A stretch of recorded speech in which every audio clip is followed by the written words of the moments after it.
Mon père, je crois, son désir, c'était de retourner en Algérie. Tout le temps.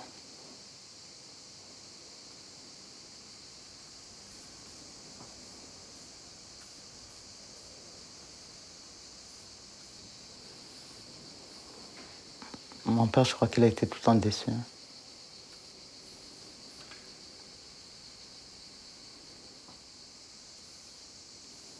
Pour lui, l'arrivée à l'ODEP, c'était vraiment... c'était un échec.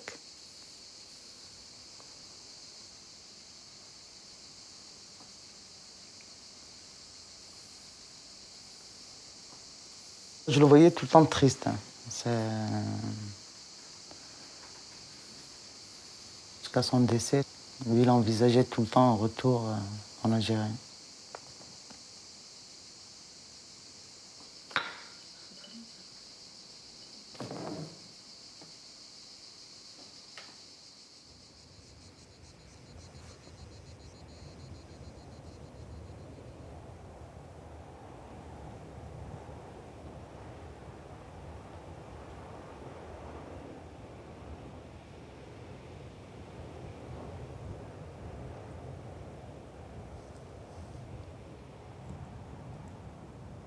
Nous, on n'était pas habitués. En Algérie, on avait une grande maison.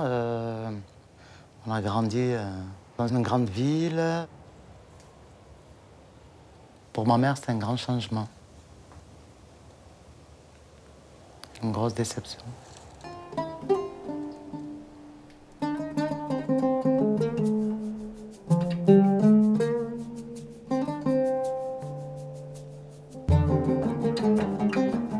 يا بلاد تشبه حلم بنوتي ما كبت خبتنا ورقة وقلم في اللعب غفيت فيها البحر يحكي حكايات البيوت وقت المسا يمشي عحلمنا ويفوت والصبح بالقهوة نادي بأعلى صوت وبالدمعة والضحكي بحب اللي ما بيموت يا بلادي تشبه حلم بنوتي ما كبرت هي هي. Mon père, lui, c'était un fonctionnaire de l'armée française. Comme il est parti très tôt à la retraite de sa fonction dans l'armée, ensuite, il a continué à travailler. Il était conseiller général de la ville de Mecharia, Tlemcen. Et il était caïd. Il s'occupait de plusieurs villages. La fonction qu'il avait en Algérie. Ça m'avait toujours impressionné, mais je crois que je l'ai su beaucoup plus tard.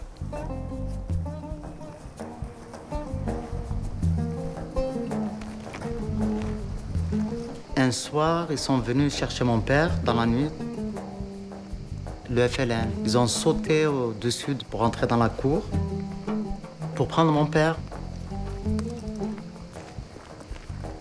Ma mère, elle m'a amené avec elle le voir en prison. Et comme il était très clair de peau, il le laissait en plein soleil. Et sa peau, elle était complètement brûlée.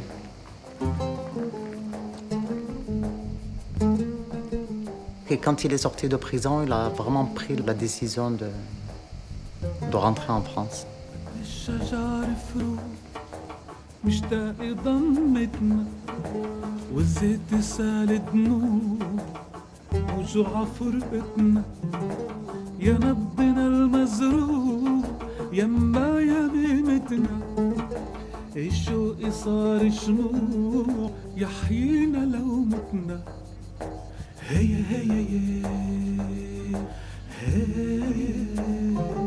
On est parti la nuit, et comme on ne voulait pas que ça se sache, il me semble que la seule valise, c'était là où il y avait tous les papiers.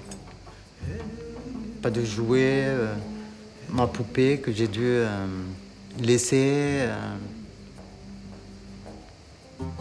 On est parti dans une camionnette bâchée. On était tous cachés dans cette camionnette. Vraiment un départ précipité. Ma mère qui pleurait, qui ne voulait pas quitter sa famille, qui faisait un peu la grève de la faim. Et puis on est venu dans un avion militaire. On arrive en avion à Perpignan. Et là, de nouveau, avec l'armée, ils nous ont emmenés jusqu'à Rivesaltes. Et là, à Rivesaltes, la grosse déception.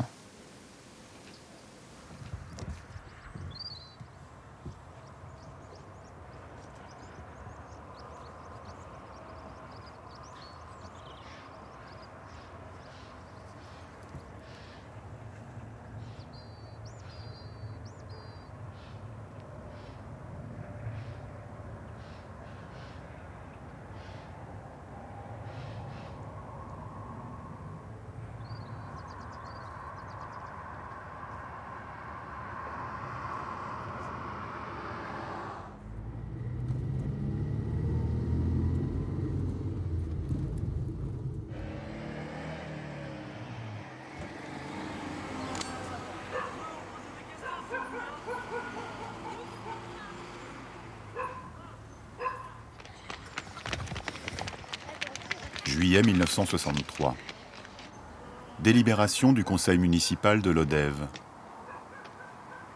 Déclaration du maire. Cette affaire est d'une grande importance pour notre ville. La présence de ces nombreuses familles algériennes qui ont été du côté de la France dans le douloureux conflit qui a eu lieu ces dernières années ne pourra avoir que des conséquences heureuses pour l'économie lodévoise.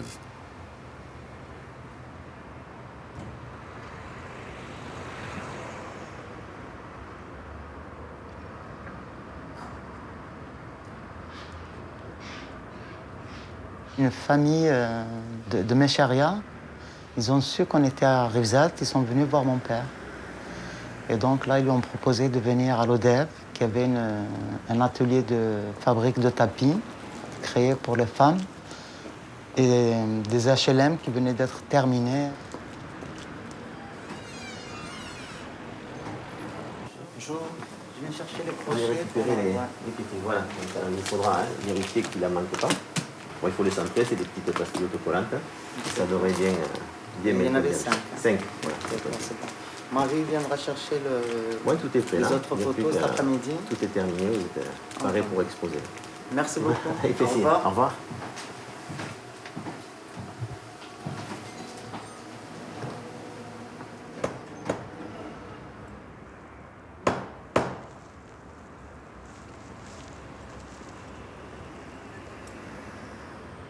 Un souvenir aussi, c'est quand j'étais avec ma mère et qui portait sa robe longue. Puis bon, toutes ces dames, quand on arrivait au centre-ville, ben, tout le monde nous regardait. Et moi, j'avais 9 ans. J'avais honte. J'étais gêné de marcher avec ma mère et d'avoir tous ces regards. Je comprenais pas. Oui, on était vraiment étrangers, quoi.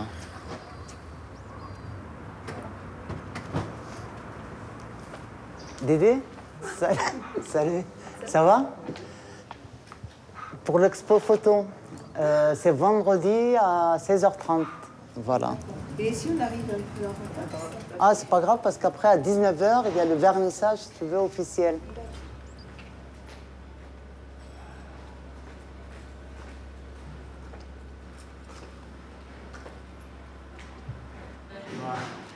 Vendredi à 4h30. Vendredi 4h30. Voilà. D'accord. J'étais la halle, là où on était. Ouais. C'est pas là. C'est une galerie qui est juste en face. Il y a marqué 9. De toute façon, je serai là-bas. Les gens de l'Odève n'étaient pas d'accord non plus pour accueillir des gens sans savoir. C'est des Algériens. Je pense que la majorité des Lodévois ne savaient même pas où se situait l'Algérie. Alors ils disaient c'est des Africains. Ils avaient peur. Tu veux qu'on les mette là sur le canapé?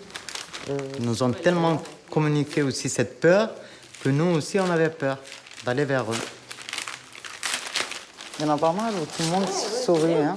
Elle est bien celle-là. Ah Moïse, il n'a pas trop changé. C'est qui là? C'est la même dame. D'accord, la c'était même là. de réserve. Et encore les... Là, ça devait être, je sais pas, peut-être 65 ou, 60, ou 66, ou c'est vraiment première photo. Ah ouais, d'accord. Moi, j'y étais pas encore. Il faut les mettre toutes les couleurs. Là. Ouais.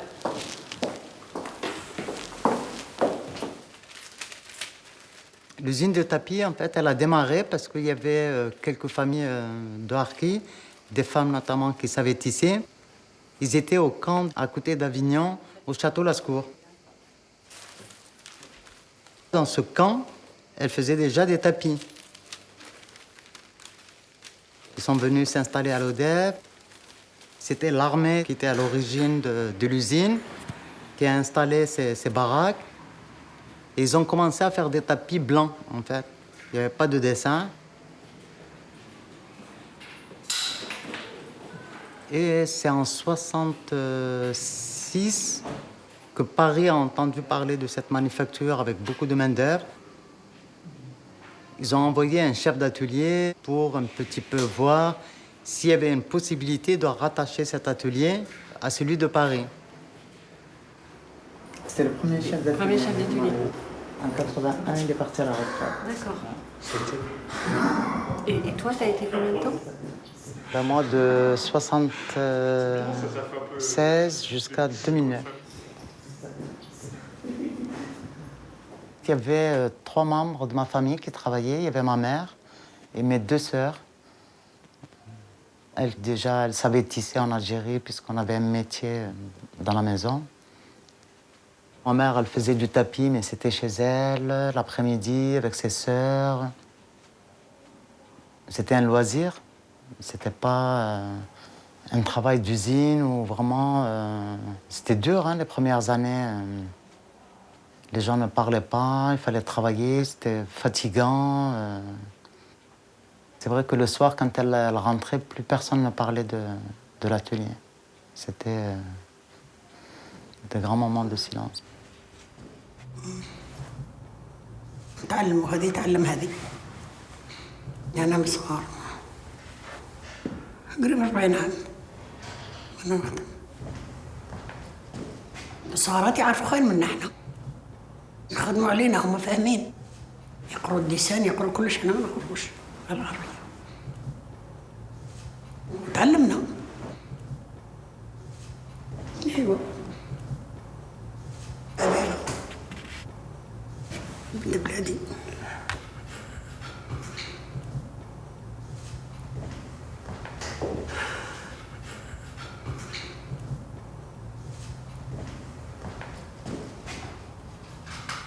سيء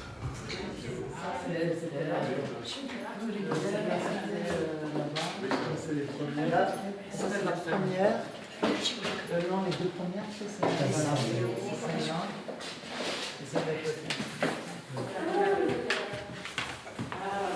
J'ai amené ça, mais c'est juste pour...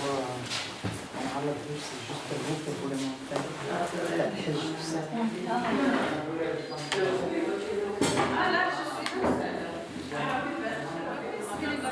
C'était là et là, j'étais dans les ranés,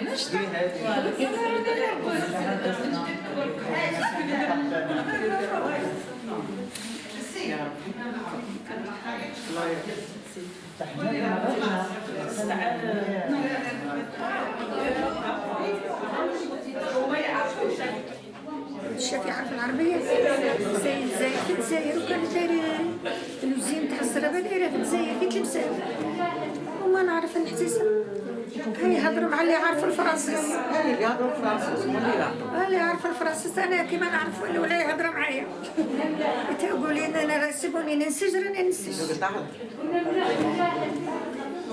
هذاك الوزين لينا سويسيان فرحة كي يجيبوهم بحفظ يعني بدر باش يخدموا الرجال يخدموا في الفوري النساء يخدموا في الزرع الأولاد يروحوا ليكول. Ce que j'ai ressenti, surtout les anciennes, quoi, c'était... on a quitté l'Algérie, on avait peur d'être massacrés. Et là, quand même, On a nos maisons, donc on va rester à notre place. C'est déjà bien. Le sous-préfet, le préfet ou le Somalais? L'administration montrait que nos mères étaient beaucoup plus dociles, plus intégrées, qu'elles étaient contentes d'être françaises. Parce qu'elles ne demandaient rien. Non, c'est pas Houria, c'est Fatima. C'est Fatima Ben Ahmed. Fatima Ben Ahmed.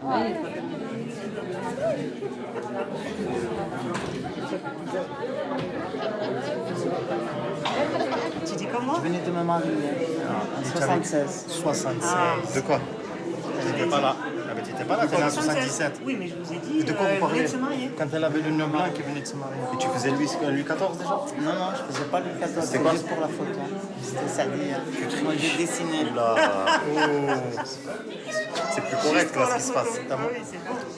T'as triché sur ton CV? Non, on a voulu prendre la photo parce que le tapis, il était beau. Mais c'était Louis XVI, 14? Louis XIV. C'est Louis XVI, le 14? Ah, ce qu'il dit le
Le conservateur des musées nationaux. Visite du 2 au 5 mars 1965.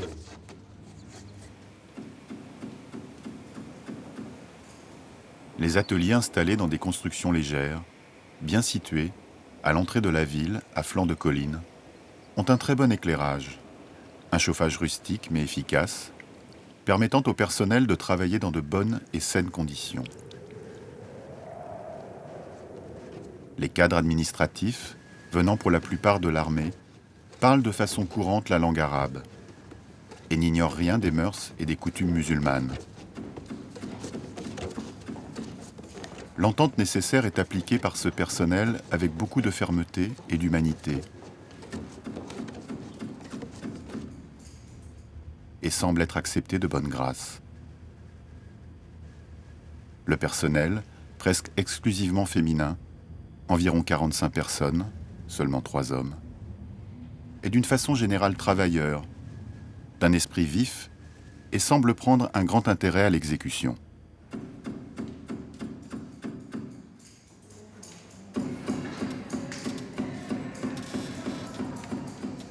Il y avait des dames, mais vraiment, elles se dépêchaient parce que c'était à la minute.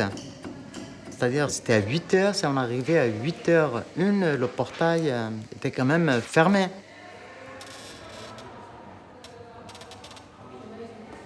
Quand on arrivait, tout on se mettait sur ces métiers-là, ça faisait un peu comme le travail, pas la chaîne, mais l'usine.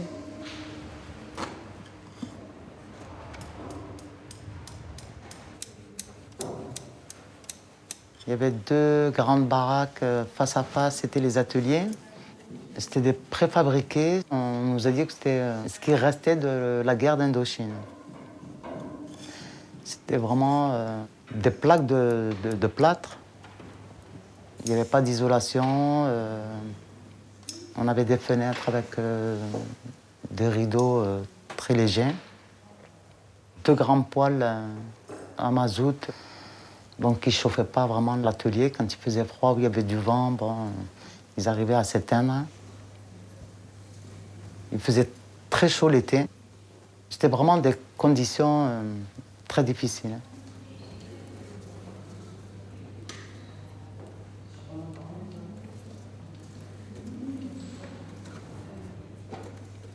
Le matin, quand on arrivait en hiver, quand on prenait le peigne pour tisser, parce qu'il était en métal, il était froid, on n'arrivait pas à le tenir.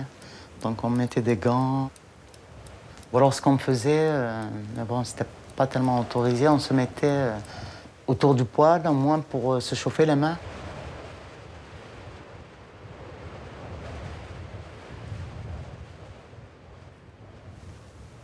Pour aller aux toilettes, il y avait une sonnette qui nous faisait peur. Il fallait sortir de la baraque pour aller dans une autre baraque. Donc il fallait s'habiller. C'était des toilettes avec des rideaux. Et il fallait faire très vite, parce qu'il fallait remonter après tout en même temps. Puis ça rappelait un petit peu Rivesaltes aussi, hein, parce que Rivesaltes, les toilettes, elles étaient à l'extérieur, loin. Donc il fallait s'habiller, attendre chacun son tour devant cette toilette et revenir.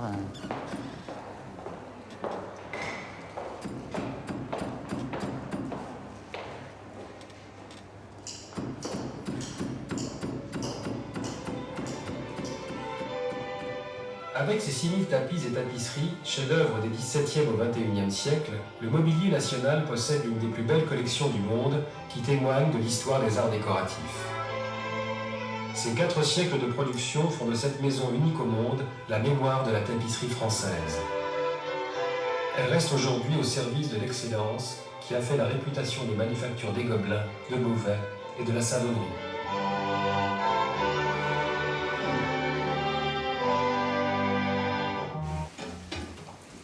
Vous êtes d'accord avec moi, il est intéressant ce que vous Oui, dites.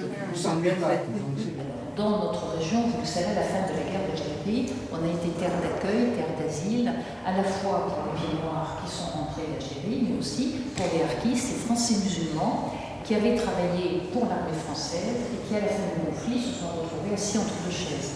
Pas vraiment souhaités en Algérie, et en même temps, en France, on les a accueillis, oui, mais dans des camps. Donc c'est là où l'aventure humaine, moi, me paraît absolument étonnante, c'est qu'on a des femmes sur la base du volontariat qui ont accepté de se remettre totalement en question au niveau technique. Ajoutez à cela que c'était des femmes qui étaient analphabètes, qui ne parlaient pas le français, qui ne le comprenaient pas, et qui ont accepté de faire des tapis qui étaient l'expression de la culture française. Je veux dire, on est quand même sur des enjeux importants. Donc moi, je suis toujours assez étonnée par cette histoire. Donc elles ont accepté d'apprendre et cet apprentissage s'est fait sur le tas, puisqu'on ne pouvait pas les envoyer à l'école des Gobelins, c'est évident. Et le résultat est là, c'est que nous avons des tapis qui sont tout à fait du niveau de ceux que l'on trouve à Paris. Ces baraques avec tous ces métiers alignés, comme ça, face à face. Avec un chef d'atelier qui surveillait la production, surtout. Il y avait un rendement. Donc on devait faire tant par jour, et c'était l'usine. Celles qui savaient lire, elles aidaient les anciennes. On marquait sur les broches le numéro, la couleur. Tout était marqué sur le dessin. On se retrouvait aussi un peu en famille. C'est-à-dire les jeunes aidaient les anciennes. Beaucoup de dames faisaient appel à ma sœur pour déchiffrer les couleurs.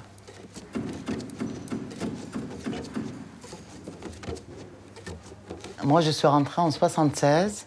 Et avant de rentrer, quand des fois je passais devant les ateliers, je voyais ma sœur dessiner. Elle reproduisait tous ses dessins. Ça m'a toujours attiré. Et j'avais envie de faire le même travail.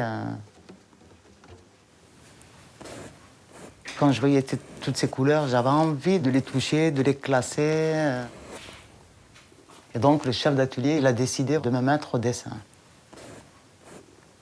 Et là, vraiment, c'était...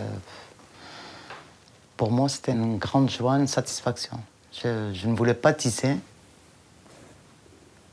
Je les voyais faire ce rendement.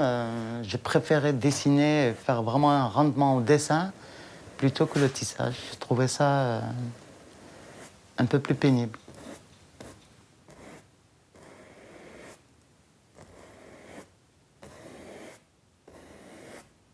J'aime bien d'abord avoir une couleur qui va rester ma couleur de base. Et ensuite, je vais revenir avec plusieurs jaunes et donner des nuances. Des nuances et de la matière.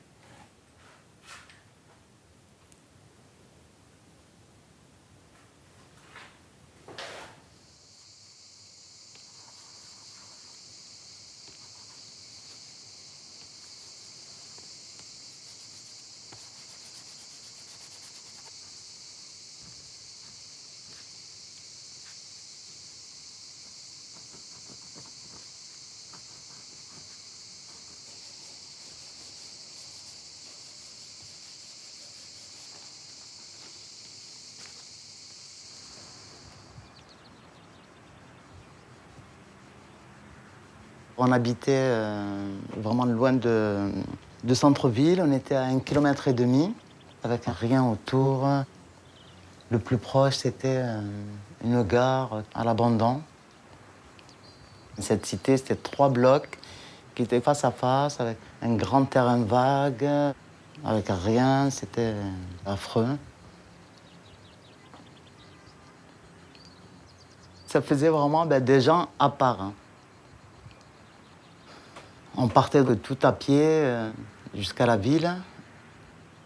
On partait des HLM et on partait tous ensemble, tous les enfants. On était alignés et on arrivait en ville. Les filles, on se retrouvait dans la même école. Puis les garçons, ils allaient un peu plus loin. C'était 2 mondes qui vivaient en parallèle, quoi. La journée, les enfants se mélangeaient dans les écoles. Et après, le soir, à 5 heures, quand on arrive, on était dans une autre vie. Là, c'est comme si on était en Algérie. En Algérie, mais prisonnier quand même.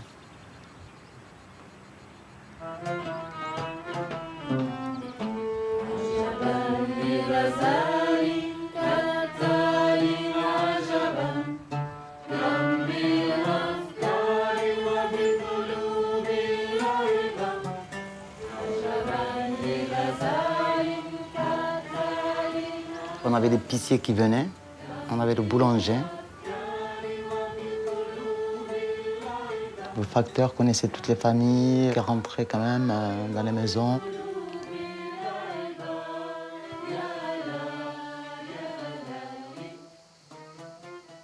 Et puis le nom, on nous disait, vous habitez Cité de la Gare. Et en plus, on rajoutait le nom des HLM, Sonacotra.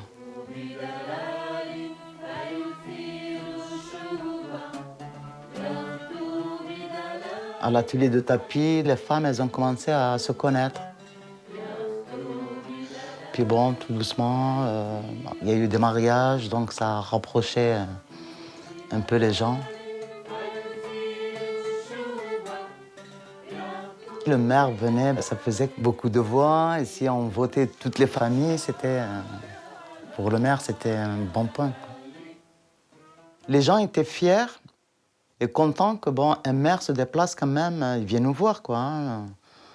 Ce petit moment, on devenait... c'était... comment expliquer, pas glorieux, mais on s'intéresse à nous, c'était important. On existait. Oui, j'avais honte. J'avais honte de voir que qu'on arrivait des HLM, on était entre nous, même si mes parents, mon père parlait français. Mais si tu veux, le fait qu'on était tous ensemble, c'est comme si on était devenus un peu solidaires et en même temps, c'est un piège parce que personne ne peut sortir ou faire ce qu'il a envie. Peut-être qu'à l'époque, il y avait des gens, ils auraient pu faire des études. Il y a cette honte qui est restée, je pense, toute ma génération.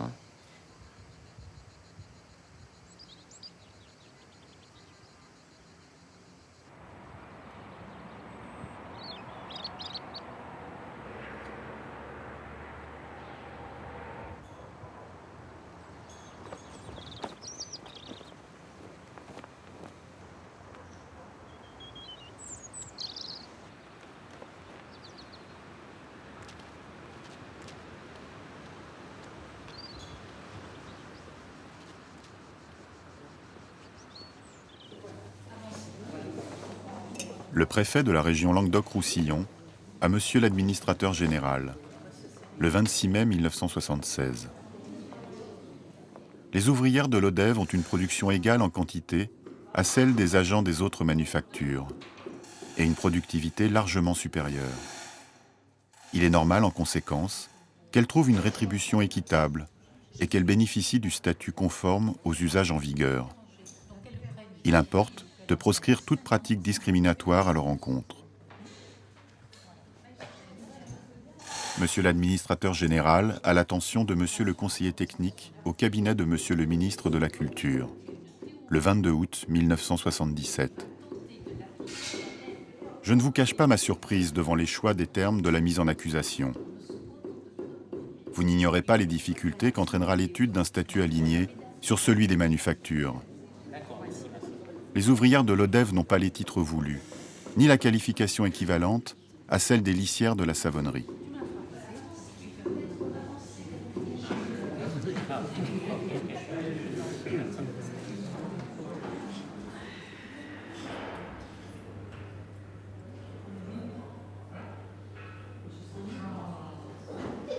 Le chef d'atelier, il avait vraiment confiance en moi, puis il voyait le travail que je faisais.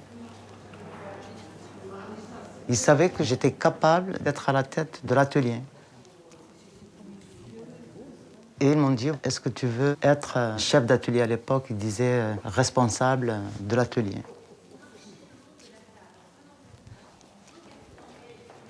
J'ai accepté parce que c'est vrai que j'avais envie de transmettre. Toutes les filles, c'est vrai qu'elles m'ont beaucoup aidé. Pendant plusieurs années, j'ai pris quelques-unes. Je les ai formées. On a pu vraiment se rapprocher de la technique de Paris. J'ai fait des heures de travail. Quand j'arrivais à la maison, je réfléchissais encore comment il fallait faire. Je me suis donné, mais vraiment à fond.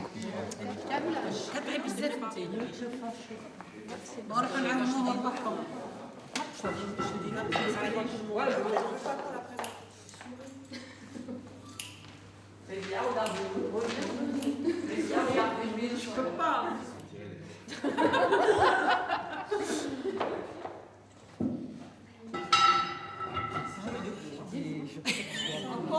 Ah, vas-y, tire. C'est bon. C'est parti, c'est bon.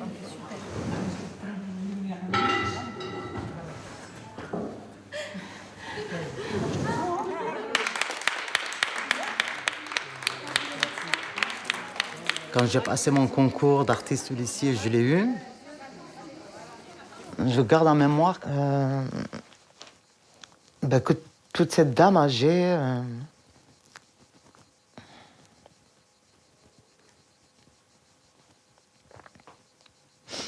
elles étaient vraiment fières quand j'ai eu ce concours. Et c'était vraiment... C'est comme si elles, tout le monde, avait eu ce concours. Et ensuite, il y a eu plein de manipulations, les syndicats, les chefs d'atelier, les délégués administratifs. Chacun a voulu tirer un peu la couverture pour lui, quoi.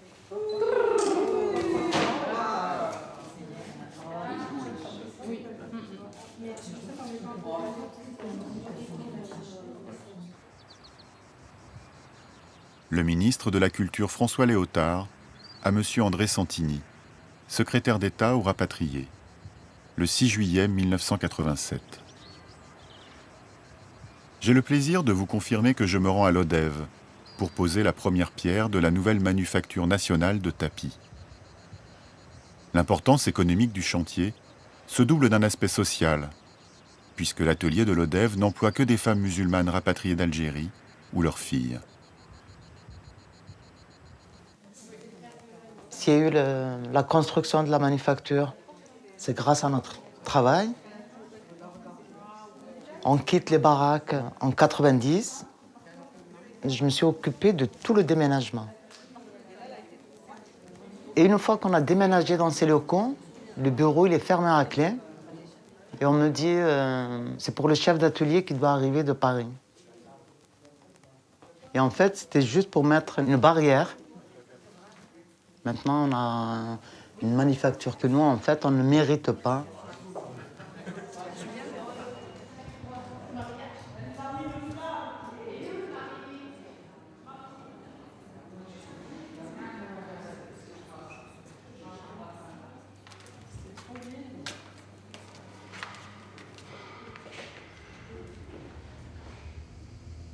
Et on m'a donné cette décoration Chevalier des Arts et des Lettres. On a eu le sous-préfet, l'administrateur, en fait, tout le monde qui est descendu. Toutes les dames, elles étaient bien habillées, elles étaient alignées, on a pris des photos, contentes. Ces messieurs, ils avaient tous réservé dans un restaurant à l'ODEV. Et je les voyais tous partir. Moi, j'étais chef d'atelier. Et quand j'ai demandé, on va pas au restaurant, on m'a dit non, vous n'êtes pas compté. C'est pas pour aller au restaurant, mais qu'il y ait une suite. Sinon, pourquoi on me remet cette médaille? Pourquoi? Donc, on est resté dans l'atelier et eux sont partis au restaurant. On me remet cette décoration. Voilà ton titre. Et maintenant, tu repars dans ta communauté. C'était ça, enfin, moi, je l'ai vécu comme ça. Le fait que moi aussi, j'amène des idées, que j'arrive à comprendre un peu plus, et ça, ils ne l'acceptaient pas. Voilà. Pour eux, moi, je reste, voilà.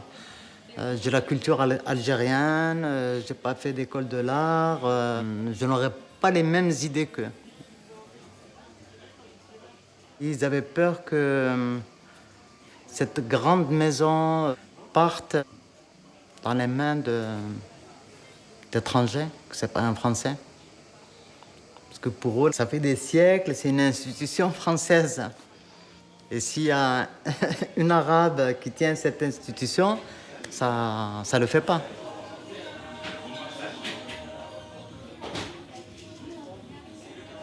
C'est un peu l'Algérie.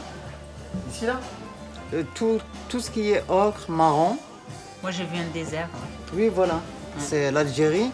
Et de l'autre côté de la frontière, c'est la France. C'est l'eau parce qu'on traverse l'eau. La Méditerranée. Et comme je la racontais, moi, ma mère, je l'entendais quand elle parlait à ses sœurs. Je comprenais que le mot mer, parce qu'elle parlait en berbère. Et je voyais qu'elles avaient toutes peur. J'ai dit la mer, moi, j'avais très peur. Hein. Bah, oui. Et heureusement qu'on n'est pas parti en bateau, qu'on a pris l'avion. Mais pendant très longtemps, j'avais peur. D'ailleurs, à Oran, dans le camp, j'étais juste à côté de la mer. Oui, exactement. Et quand on entendait les vagues, j'avais une angoisse. J'avais très très peur de. T'étais plus à l'aise au niveau du désert alors. Bien.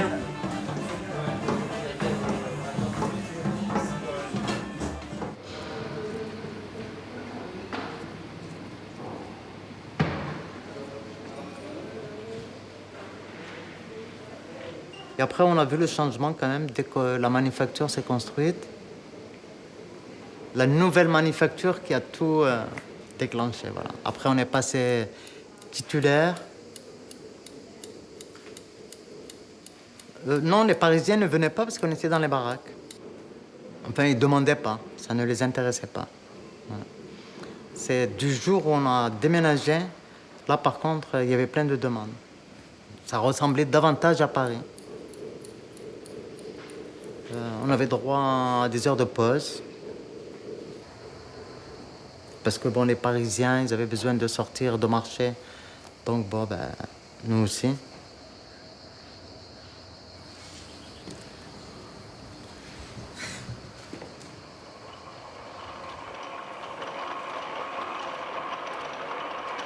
Comme ils ne voulaient plus de moi, ça a créé un petit peu un flou. Et j'ai lutté.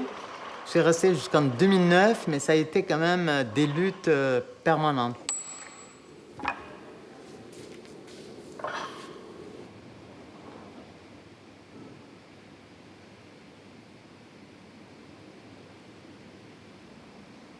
Quand j'ai arrêté de travailler, là, vraiment, je peux dire que j'ai dessiné parce que là, c'était moi qui dessinais ce que j'avais envie. J'avais plus cette obligation de reproduire.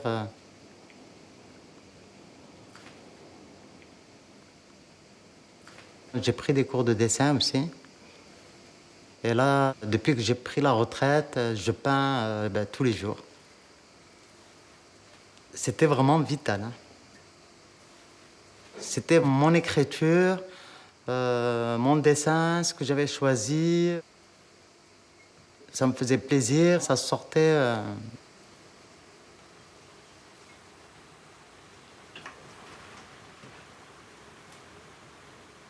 Aujourd'hui, si on donne mon nom à l'administration, c'est comme si je n'avais rien fait. C'est comme si mon passage à l'atelier, c'était un grand vide. Ils ont supprimé toutes les années où vraiment je me suis investi, j'ai fait beaucoup de travail. Et j'en suis sûr, ils ont dû garder vraiment la dernière image, les 2 dernières années, où ils m'ont un peu puni, quoi, en me mettant sur un tapis relativement simple, hein, pas de difficulté. Et j'ai dit, bon, ce que tu as appris quand même, c'est très fort. Un truc qui s'est passé dans ma tête, j'ai dit, je vais travailler la couleur. Alors j'ai commencé à peindre, j'étais pas bien et tout. J'ai fait une belle expo, c'était en fait tous les sentiments que j'avais ressentis, la haine, la colère, tout ça. Et ça m'a libéré. Et ça m'a fait prendre un peu de recul avec les manufactures.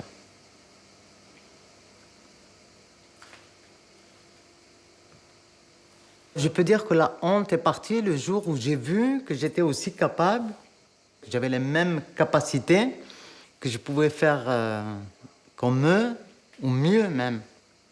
La confiance, elle revient, et la honte, elle disparaît.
Je crois que ce que je retiens le plus quand même, c'est ce que je fais maintenant.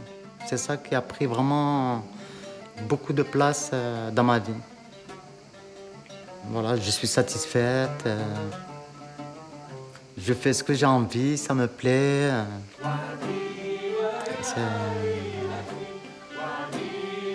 C'est vraiment un grand cadeau pour moi.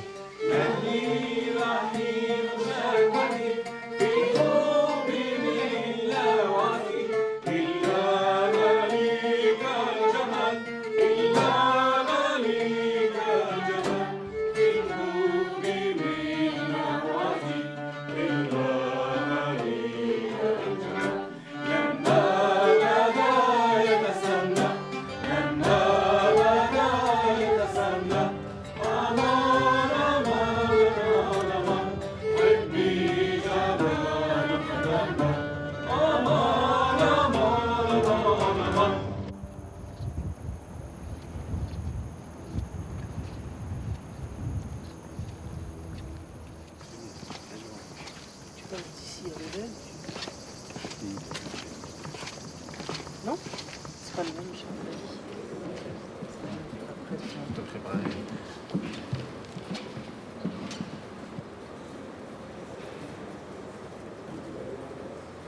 Alors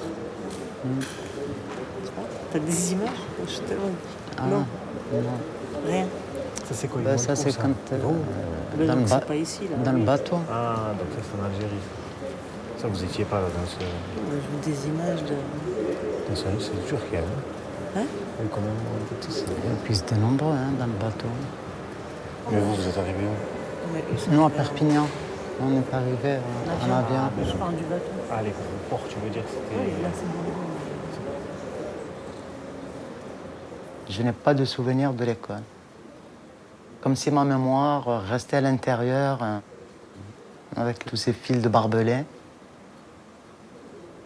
Je revois juste le bus qui venait nous chercher. On partait à Rivesaltes. Il nous amenait le matin et il nous ramenait le soir. En voyant des images, tu... Mais je le revois, le bus, on rentrait dans le bus. Tu te rappelles alors? Ah oui, oui, mais après, plus rien. Ah, mais à l'école, rien, aucun souvenir de l'école? Même après, quand le bus est roulé, tout ça, Rien. là où on arrivait, rien. Les fenêtres sans vitres laissaient passer un vent glacial. Quoi, il n'y avait pas de vitres aux fenêtres? Ouais, c'était fine et je sais qu'on avait froid. Ils me disent qu'il n'y en avait pas. Ah, peut-être. De se retrouver avec toutes ces familles, ces vaccinations rapides, sans explication, les enfants qui criaient. On nous a mis vraiment comme du bétail. Et là, on est resté quand même 8 mois dans ce camp.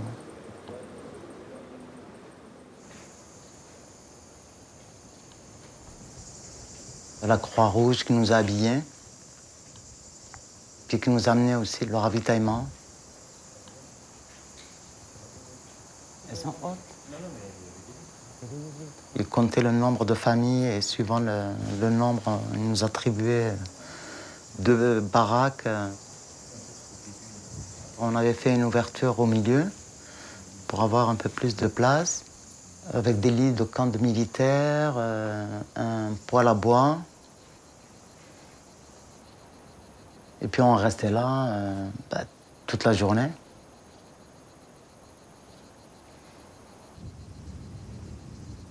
On venait aussi nous chercher pour la douche. Plusieurs familles, on nous amenait en rang. Moi, c'était ma soeur aînée qui m'amenait. Et dès qu'on tardait, on nous mettait l'eau froide. C'était le signal comme quoi on a abusé du temps. On quitte une vie où on était bien et on se retrouve en prison. On était surveillés, on n'avait pas le droit de sortir du camp.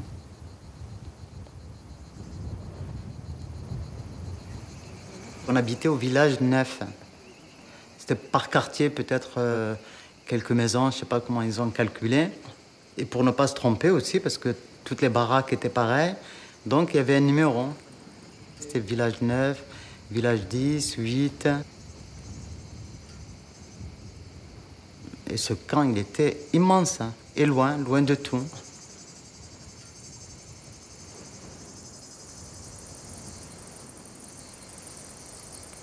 Il y a des émotions qui ressortent.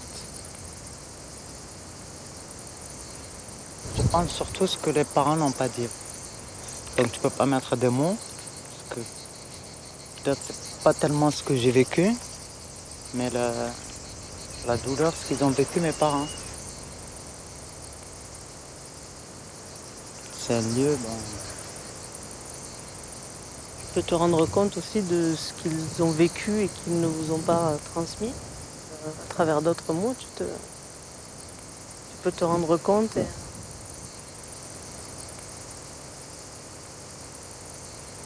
Ça, c'est bien quand même, quand les vieux ils te racontent. Parce que bon, moi, j'avais 9 ans. Je peux pas dire que j'ai vécu moi-même peut-être des choses difficiles, je sais pas. Vraiment, quand tu es jeune, tu as tes parents, tu joues, tu manges, tu dors. Ouais. Voir les parents bloqués, ça nous a tous bloqués. Comme personne ne parlait, donc on est resté dans ce silence. Je te demande pas de vivre ce que tes parents ont vécu, mais toi, ce que tu as vécu à ton âge.